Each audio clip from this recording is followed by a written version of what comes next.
In this lesson I will go back to our base tile set where we built all those tiles. So if you skip the lesson about how you built those and then grouped it, then go back and do that first so you have this base tile set. But when you have that and put it into the base color, you have this result.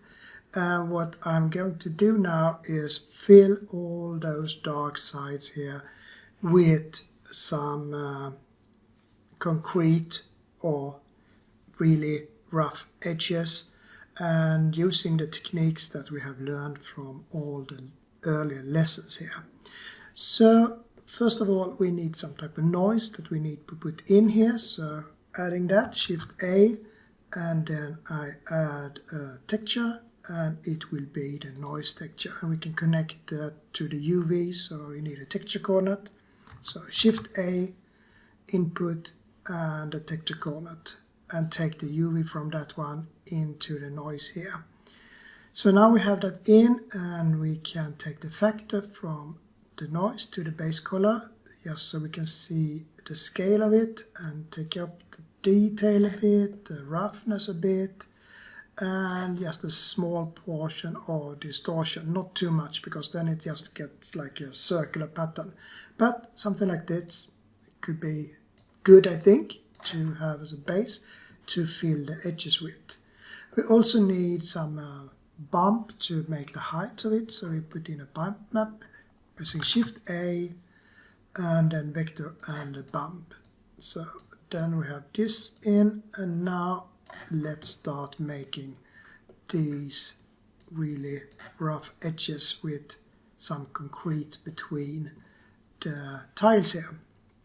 So to make that, we need a mix RGB to mix dark and bright together. You remember, dark is this part and bright is this part. So this will be color 1 and this will be color 2. So Shift A, and then we go to color and mix RGB, and we take the factor from this one and we take away the base color here, because now we will only concentrate on the height. So then we take the noise texture to the first color 1, because the noise should only be on the edges, so the mortar part, so to say, when it comes to this tile wall. So if I now take this into the height here, you can see that we now fill up this part here, but that the tiles are rather low, and that is because color 2 by default is not white, it's like gray, so we need to put this up to white here. And when we do that, we get all these edges filled with concrete, but it just doesn't look so really super good. So we need to use the techniques that we have learned in different ways. So one way is to smoothen things up here. So we use a smooth minimum, pressing Shift A, and then we go to converter and math, put in this and select smooth minimum. And as soon as we do that, now you get it much more smooth here, and you can control how much you would like these tiles to go up and down and so on. But I'm still not really satisfied with this. It looks okay, but not perfect. And that is because I would like it to cut a little bit here and be perhaps not that we have one sharp edge in the middle and so on.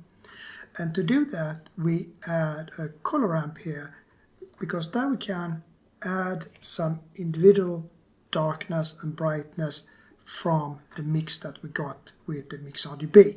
So Shift A, converter, and then go into color ramp like this.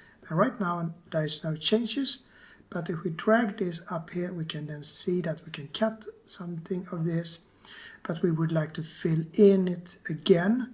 So then we take some brightness here, so we press the plus sign and put some brightness here, and now you can see instead of going down as it did before, it goes up here. So we can then control this, and you don't need perfectly black or perfectly white. So by controlling this, you can get like softer edges here, or you can get the edge here with the mortar to be a bit softer as well.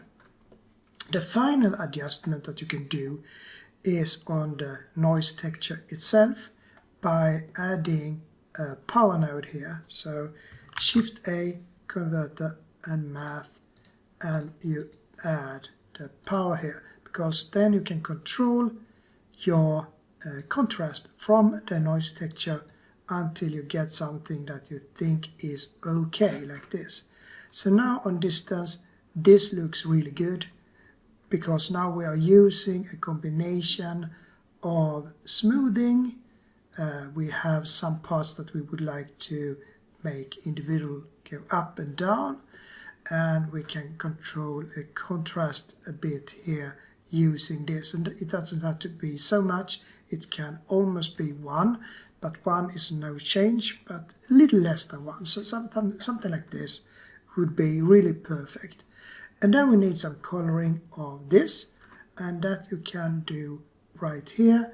So all that stuff you did down here, it's only for the height. So you can use this power again, pressing Shift D, put it up here to control exactly where you would like to have the coloring. So you can put it to 1 from the beginning, because then it's like not used, and then you can adjust afterwards. And we put in a mix RGB here to control the color. So Shift A, color, mix RGB, and take the power from here into the factor. And as you remember, this was the dark part, so this will be the mortar in the start here, so we can make that a little bit gray. We can also put in this color into the base color, so we see the changes we do. And we can have the tiles like bluish, so we can make that like this, something like that. And now by using the control here, you can decide how much you would like to color each part. So it could be that you would like to have it just a hint lower than 1 as well here, to make it more soft transition between the mortar and the edges here. So now you have that in, and now it starts to look like tiles. The only thing left now for like raw tiles without any special things on it is to get it more shiny up here and less shiny at the mortar here.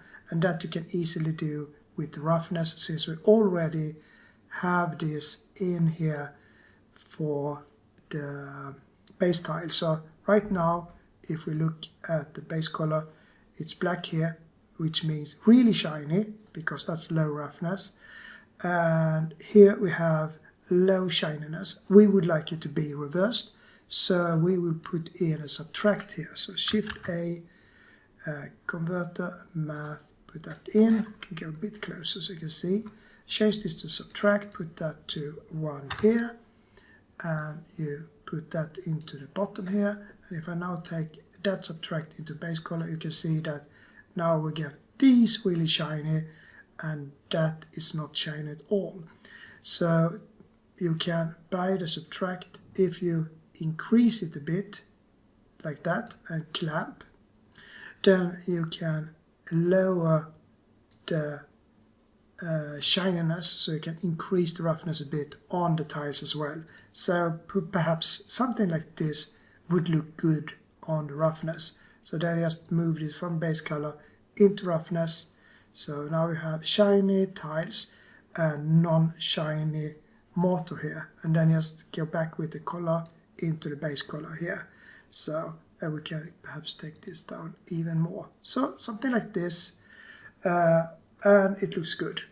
So here we used different types of techniques that we learned before. So now we have learned how we can blend things together using the mix RGB, and we have used the power to increase or decrease the contrast of stuff. We use the smooth minimum to smoothen out the edges here as we would like to do it. So with the combination of the knowledge that you have in the early lessons, we are then really ready to do stuff like this. I suggest that you save this, because it could be so that I do additional stuff to these tiles later on, and then it's good to have. So go in, save as, and call it like, I don't know, just call it tiles, and save it. So it's saved. So then you have it for the future lessons. But this is what I would like to go through in this lesson, and I hope you have learned now how you can combine these stuff to make it look good. So see you in next lesson, and bye for now.